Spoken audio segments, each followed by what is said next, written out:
Hi everyone, welcome to another Monday edition of the Preston Dakotan Weekly Video Webcast. We've got a three-person team again this week. I'm joined by Randy Dockendorf and Rob Nielsen from our newsroom, and we're going to touch on a lot of different topics. And I guess the one big event in our world this week, Rob, is the Celebrate Women event. Do you want to talk a little bit about that?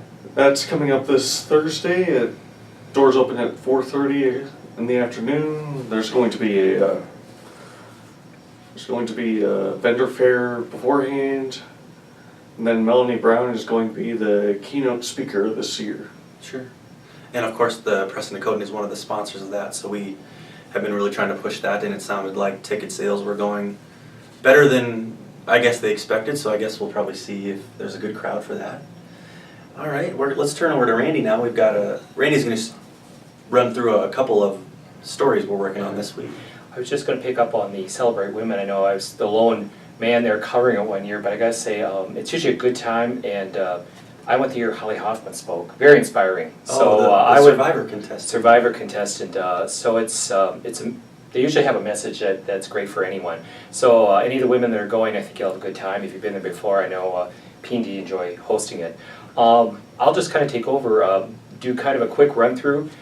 Got a lot of stuff going on, and of course things change throughout the week, and it's for both Yankton and our area. I'm going to take just a quick look backwards. If you haven't caught it, check online. I had really quite the experience of traveling through the Springfield prison and talking to some of the prisoners getting ready to be released, and that ran on Saturday. It's still online, and I urge you to check it out. They have a new program to help prisoners get back into society, and I really wish them the best. I think they're pretty optimistic down at Springfield, and we thank the staff for letting it. I heard back from the warden today, so thank you for your courtesy on that.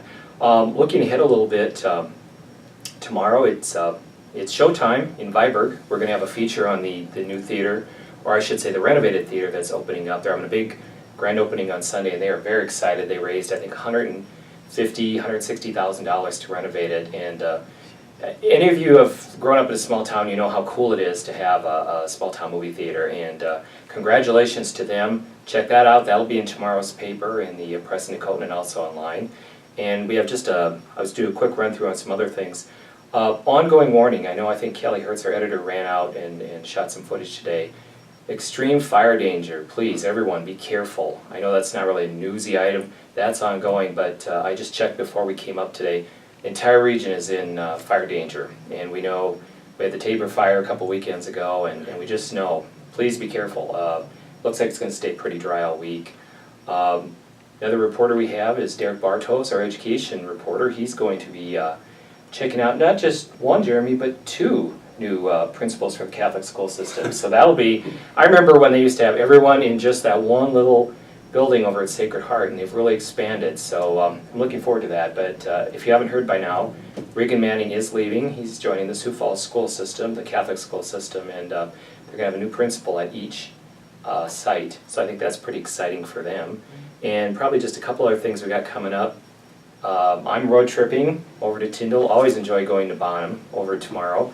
And Arbor Day's coming up, and nothing quite like a tree, and one of our local students has won the state Arbor Day contest, and I think I'm looking forward to that. I think that'll be a lot of fun.